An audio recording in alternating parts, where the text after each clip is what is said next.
In this episode, we speak with Chris Crosby, the CEO of Compass Datacenters, a company that designs and constructs data centers for some of the world's largest hyperscalers and cloud providers on campuses across the globe.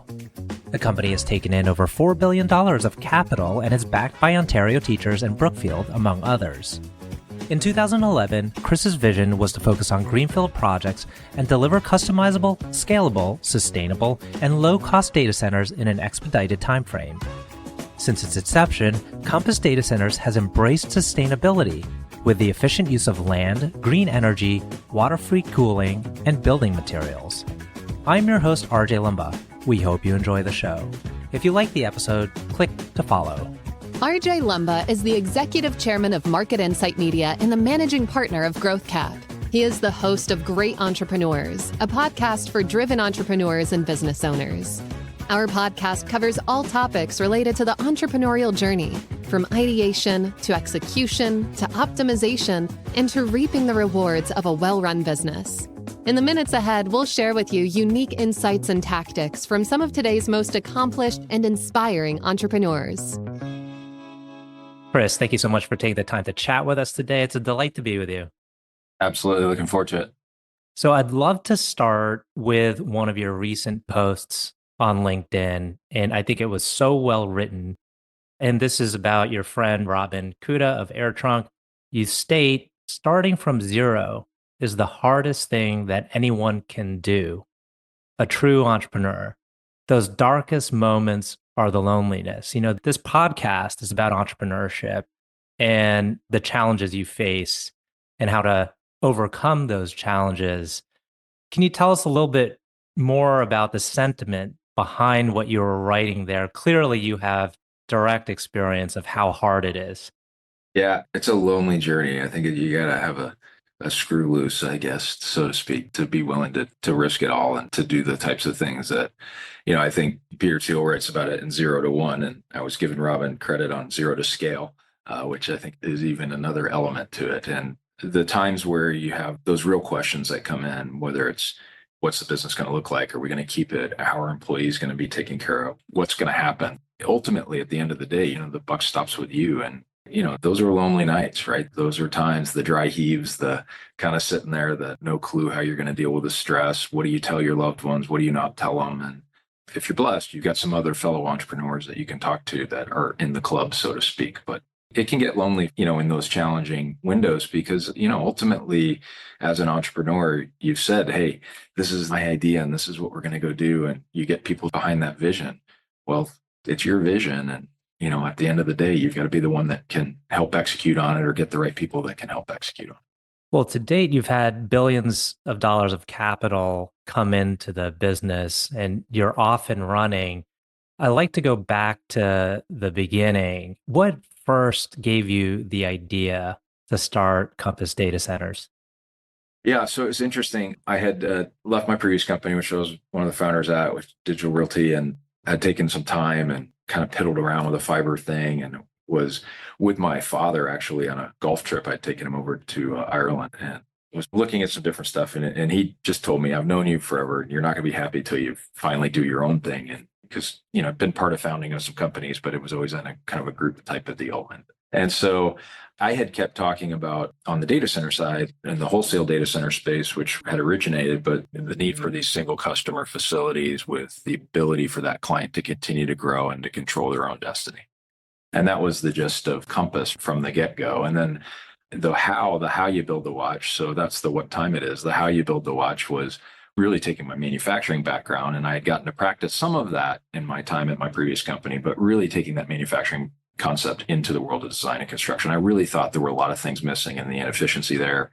And so if you combined a different type of engagement model with a different way of doing things, I really thought there was something there. And that was the genesis of Compass. And was the demand for data centers as strong then as it is today? God, no. And it was one of those things. I had a lot of discipline in the early years for scale and for doing things that allowed for scale. But no, we were doing onesie twosie. And if anything, it's funny. My CFO, we were on a call the other day and I said I was a shitty startup CEO. And Jared, my CFO, said, I wouldn't call it that. I would just say you were very disciplined around the things that could prevent you from scaling you didn't do. And that hurt the business early, but now it's been very valuable for the business. And what were those things? It's adhering to these manufacturing principles, the way we deal with our supply chain, the way we controlled the design and really made sure that it's not customized. The world of design and construction of real estate is everything's a snowflake. You can do whatever you want, and really sticking to prototypical and violating some of the practices that people do of maximizing the footprint on a piece of land versus what's optimized for a prototype. This type of thinking was just different. And, it's hard to stay disciplined around that stuff versus just taking the quick money. When you think back on those maybe first 1 to 3 to 5 years, were there things that looking back on it, you would have done differently that could have like been an unlock for you earlier than when the unlocks started happening? I think how you choose those investors is very important, especially when you're in an asset business like I am, a capital intensive business. You've really got to get folks that really align with the vision that you have. If you do just enough to get them to say yes on the first thing, but then everything else is a fight. And that said, I would tell you the amount of learning that you have in those early years, everything is builds on itself. And it's such an interesting thing, when you are in a growth industry and a growth business to use those experiences. I've never learned anything of any consequence unless it's been through failing. And it's those failures that allow you to grow as a person and as a leader and as a business. So I would just say that the biggest thing when you're an asset intensive business is making sure that you really do have alignment around that vision with who you're bringing as your partners. Yeah, I'm going to go a little bit further into the capital aspect. But before that, you founded the company a little bit later on, right? Was it in your early 40s that you founded Compass? So I was 39, yeah. Comparing that to some of the founders today and in tech, it's not always the case, right? There's like kind of a curve associated with this. But tell us about that. Did you find it to be like tougher to do because you were like, oh man, I'm like a little bit later on in my years. This would have been better if it was 10 years earlier. Or was it just like that was the moment for you?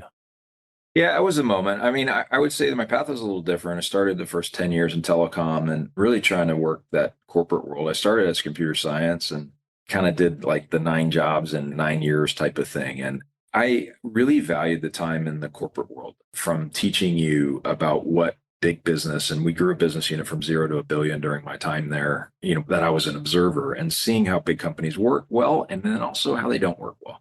And then I got to practice it at my next company, which was Digital Realty, and, which we took from 0 as well. And, got to practice that. And so this was really like, okay, now how do we really leverage all of those experiences into Compass? And that was the genesis of why we made culture at the core of everything. We hire and fire for culture, not for performance. You just learned so many lessons over all this time frame to really make it work differently, bringing that manufacturing lens, that vision, and then the discipline around those elements of culture first as an organization, and then those vision elements. So this is a fascinating topic. Of course, culture, that's like the magic behind getting things to work, and it's elusive frequently.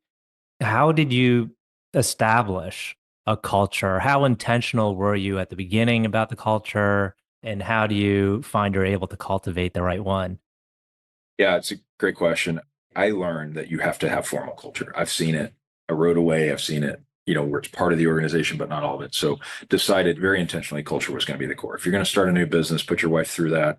That was going to be the thing. I wanted to go to a place that every day. And so I actually, just before here, I still do every new hire first culture orientation at Compass. I just finished it before I jumped on this podcast. But we've had 4 core convictions from the get-go and 2 principles. And the principles have since expanded out, but everything feeds out of our first core conviction, which is humility and pride out, not thinking less of yourself, but thinking of yourself less. And they're convictions, not values. We want people that walk around and feel convicted by it. Values, I want to go run a marathon, as my New Year's resolution. Convictions, I want to save my marriage. We want it to be that meaningful to our employees. And, we have scorecards. Our scorecards, 2/3 of it is culture. You get like little report cards in kindergarten type of thing, check, minus, check plus on how you're doing exhibiting our culture. And we have a culture and performance quadrant when we evaluate employees. So it is extremely formal. I think for a growth company, if you don't have that, your ability to have it dilute very quickly with any senior management changes, I don't see how you keep it together without it. You have to formalize it for a great growth business. Mhm. Putting culture as the top priority, was that in order to drive the performance?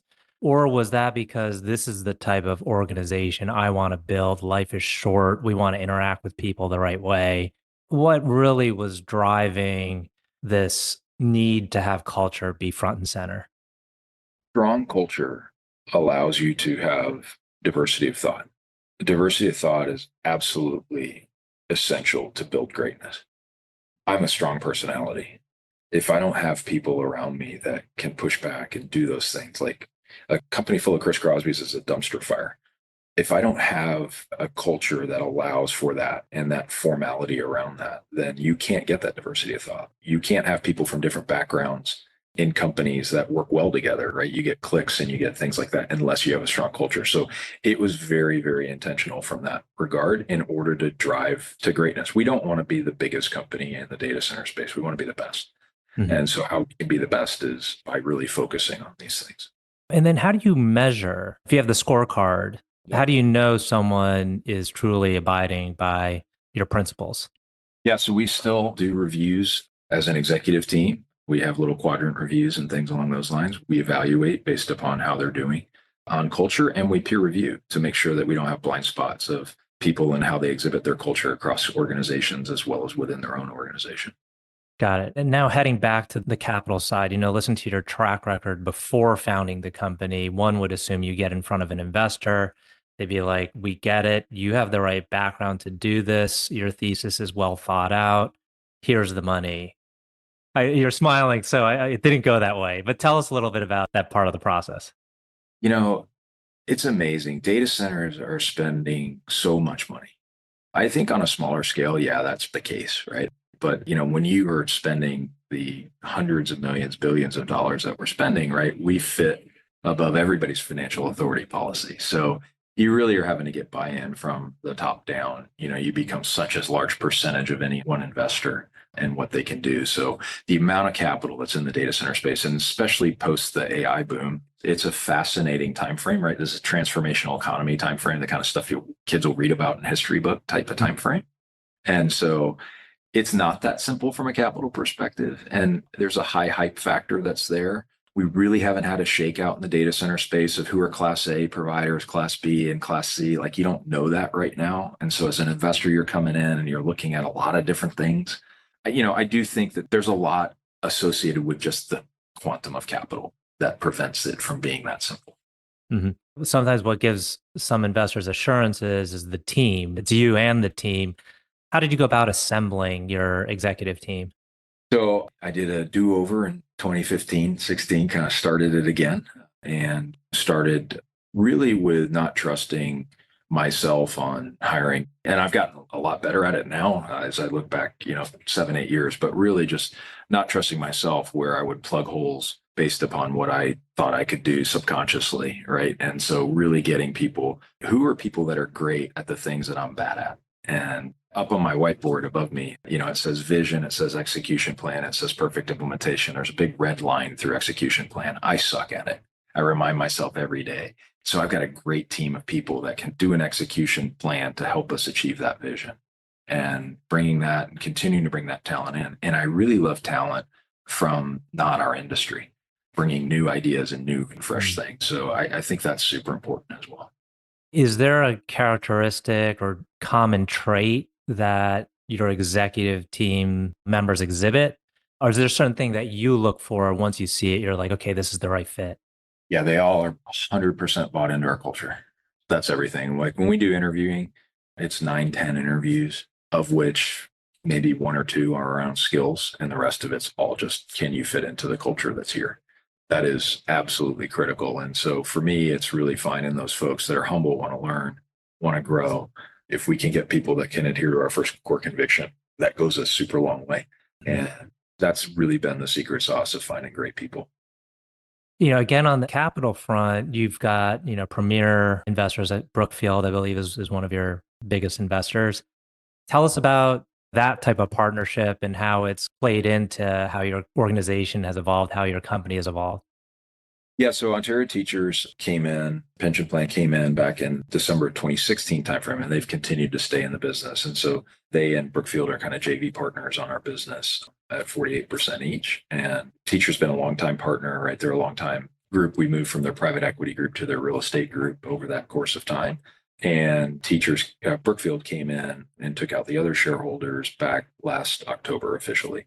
And so they've been in, Brookfield's got, a lot of interest in data centers globally as well.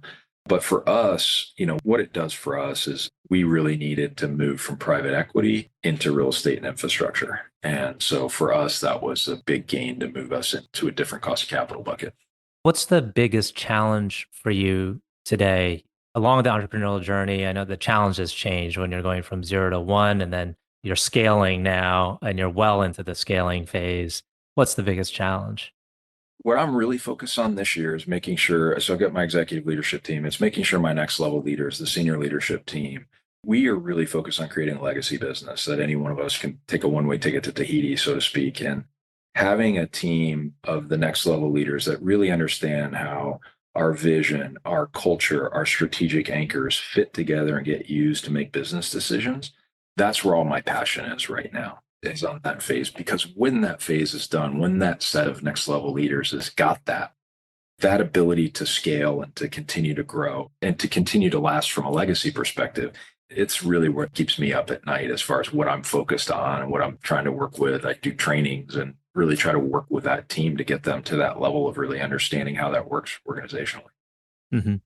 What's a good insight that you could share with another entrepreneur that's trying to build a business, trying to build and scale a business? Is there kind of one insight that's above all that you would share with someone? I would say trust yourself and don't trust yourself. So absolutely trust in what you believe to be the vision of what it is that you wanted to achieve, because that's what gets you up in the morning and makes it through those long and dark nights. But don't trust yourself that you are the only one that can figure out how to get there. Mm-hmm. How have you been able to stay focused? People frequently talk about distractions or maybe pursuing something that's not core to where you're going. How have you been able to stay focused? When I mentioned the part earlier where I said I think I was a crappy early stage entrepreneur, I didn't have a problem with that discipline. Anything that threatened scale for me, I pushed to the side. So I was very good at that discernment and have been good at that discernment. So much to the chagrin of investors from time to time or other folks from time to time, why won't we go do that deal? Why don't we go do those things? But I think that discipline around, is it a scale business or not, helps with that distraction, because everything has an opportunity cost and not all business is good. And you've got to be okay with saying no. This is the question I ask every entrepreneur is, what drives you? What drives me?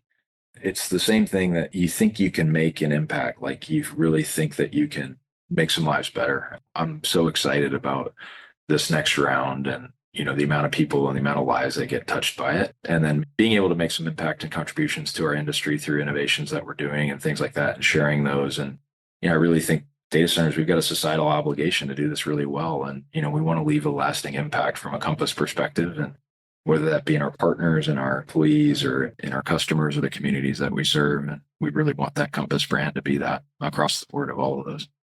Excellent. 2 final questions. One is, can you tell us about a person who has had a profound influence on you? Person that's had a profound influence, I got a few, but, I would say my wife has been there like through thick or thin with me. So that's been huge for me. My good buddy, Chris, helped me through some of the darkest times as a fellow entrepreneur. My coach, had a life coach, Raymond, who's helped me through stuff. My buddy, Brian, definitely have helped me through some of those dark moments when you don't quite know where you're going to go. Last question. Can you tell us about a charity, cause, or other endeavor that you're passionate about? Yeah, I'm really passionate about getting the next generation of workers, the COVID kids that got screwed, and really giving them opportunity. I think the data center space is a great spot for that. All those kids got really hosed during that time frame, and how we can get them into vocations that can pay very well in the data center space, whether it be in IT and facility maintenance, security, you name it. But getting the next generation of folks into our space, we need them. And it's great career opportunity, and really don't like what we did to kids during COVID. Great. Well, that's a good note to end on. Chris, I want to thank you again for taking the time to chat with us today. It's been a wonderful conversation. Thanks so much.